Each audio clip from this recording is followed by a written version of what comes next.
there is a complete distortion of the information that's sent back to him all the time. And he lives in this bubble. He's not stupid, but he doesn't want to hear bad news, and he wants people around him, as it were, that bring him good news. And of course, even back at the time we were talking at the beginning of the war, when it became clear that what the FSB had been reporting about Ukraine and its recipients to a Russian invasion, he did sack and charge certain generals and FSB officers with offences. So clearly he was aware that he had been led up the garden path by these people. So you know Putin probably better than most out there, having studied him for a long, long time. What would Putin's reaction have been to that loss of the strategic initiative and now having to go for a secondary objective? And now that he's stuck in the east, he's advanced 40 kilometres in 4 years. We're going into the fifth year. The Russians during the Second World War had gone from just outside Moscow to just outside Berlin in the same time period. What's going through Putin's mind at the moment? Yeah, that is one of the things that we're told is going through Putin's mind, because we're coming up to the fourth anniversary of this war in Ukraine, which will overtake the amount of time that the Red Army took to defeat the Germans in World War II. And that's a pretty unflattering comparison. And Putin is very conscious and sensitive about that, because, as you know, the Great Patriotic War in Russia is a myth. It's a founding legend, if you like, of the whole system. And so that's a problem. And I think that, it is absolutely the case. I mean, I think John Simpson once said, it was Andrew Marr actually, that he had been in an interview with Putin on one occasion, and the palpable fear of the people that were on the Russian side facilitating this was there to behold. So I don't think you'd want to be anywhere near Putin when you brought him bad news. And of course, what that means is the distortion of information going up to leadership is quite significant, and will have an impact, I would argue, on both the politics and foreign policy of Russia, but also warfighting and the economy. So is Putin kept in this bubble where he's fed disinformation by his own side? Does he ever get an understanding of the reality? Yeah, of course, at times he will get an understanding of the reality. You know, the rout of the Russian army around Kiev, as you remember, a couple of years back, that is unavoidable and unignorable. But I think there is a complete distortion of the information that's sent back to him all the time. And he lives in this bubble. He's not stupid, but he doesn't want to hear bad news, and he wants people around him, as it were, that bring him good news. And of course, even back at the time we were talking at the beginning of the war, when it became clear that what the FSB had been reporting about Ukraine and its recipients to a Russian invasion, he did sack and charge certain generals and FSB officers with offences. So clearly he was aware that he had been led up the garden path by these people. Yeah, they seem to have a secondary career taking up window cleaning from about the ninth floor, and then forget that the window's open, which seems to be the standard tactic. But I describe that the Ukrainians have fixed the Russians tactically in the east, because it's a stalemate effectively. At the operational level, the Ukrainians seem to be dictating the pace of what's happening. Putin is reacting, the Russians are reacting as Ukraine attacks the energy infrastructure and now the shadow fleet shipping and everything else. But at a strategic level, I frequently say, I imagine Vladimir Putin sitting behind his big oak desk in Moscow with a very large glass of best Russian vodka in a best Russian crystal tumbler with a big white cat in his knee, stroking it very carefully, going, well, I have control here. Because it seems that when he produces a peace plan, or he picks the phone up to Donald Trump in particular, things change, and Donald Trump flip-flops from supporting Ukraine and Europe to taking the 28-point plan that had been given to Witkoff and getting Trump to put it out as his peace plan. Why do you think he's got that sort of level of control over Donald Trump? Well, I think, firstly, it's important to say that, in a sense, Putin's lifeline is Trump in this situation. Putin's up a complete dark alley with no obvious way out. The Russian forces have taken over 1 million casualties, as you know, to gain, as you say, very little land. This is pretty unsellable. It's unpalatable. It's pretty unsellable at home. And the fear was always, and certainly my fear was, that if Donald Trump were re-elected US president, that he would effectively let Putin off the hook. And that's certainly what this looks like. The pattern, as you know, is that Trump has a meeting with Putin, or Witkoff has a meeting with Putin. Some ludicrously Russian-inked plan for peace, as it were, comes forward, which is totally unacceptable from every angle of Western security and democratic interest in the rule of law. It's then watered down as the Europeans intervene.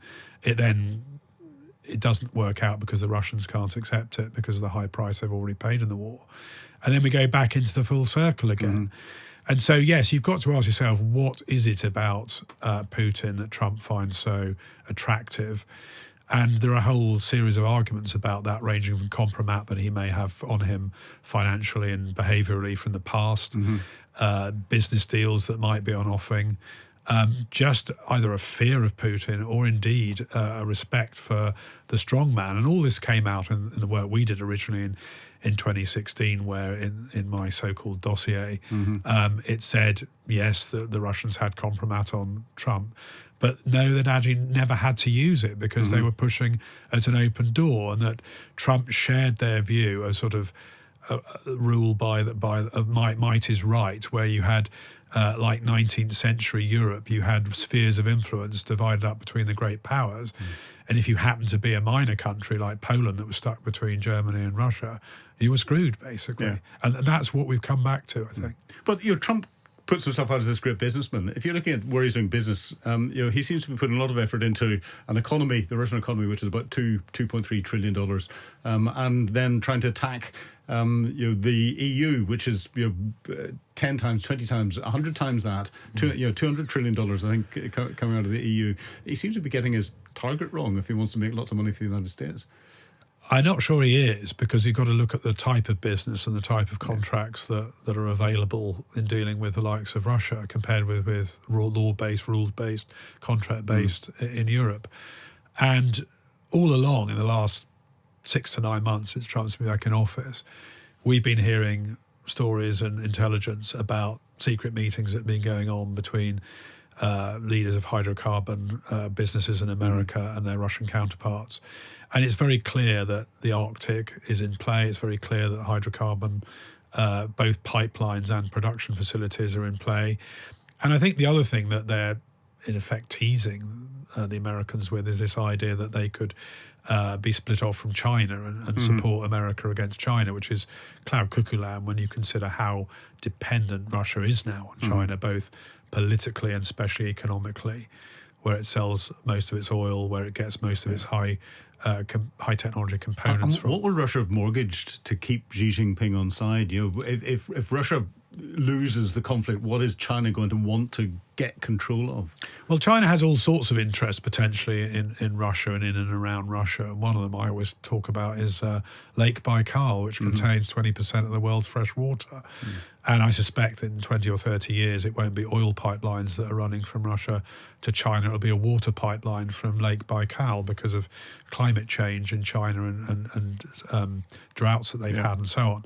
So I think there are a whole series of things, including minerals. The important thing to remember about China's attitude to Russia is that it's pragmatic.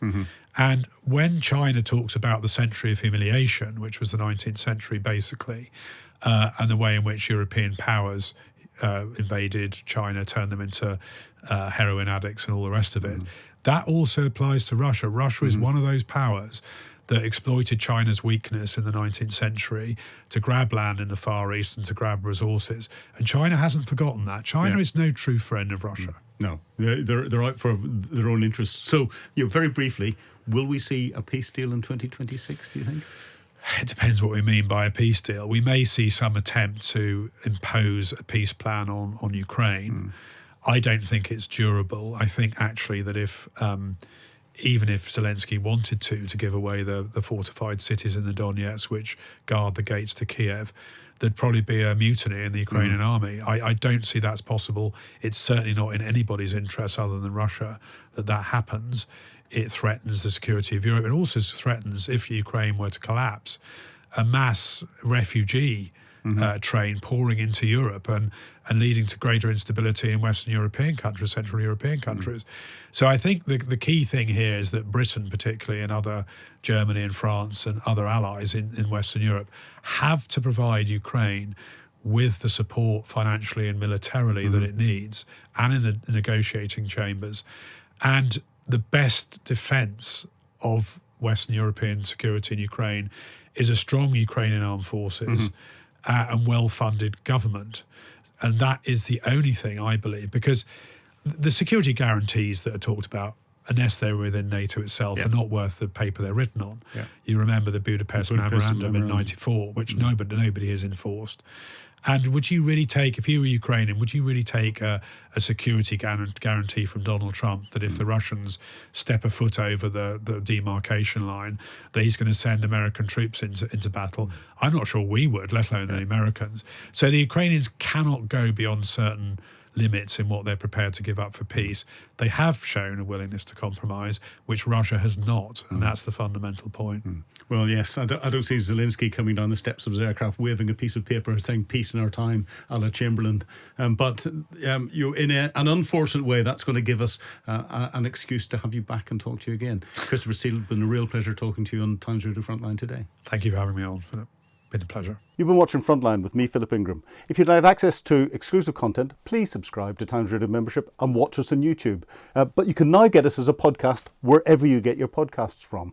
And don't forget, you can also listen to Times Radio for the latest updates on global affairs and read about them at thetimes.com. Thank you.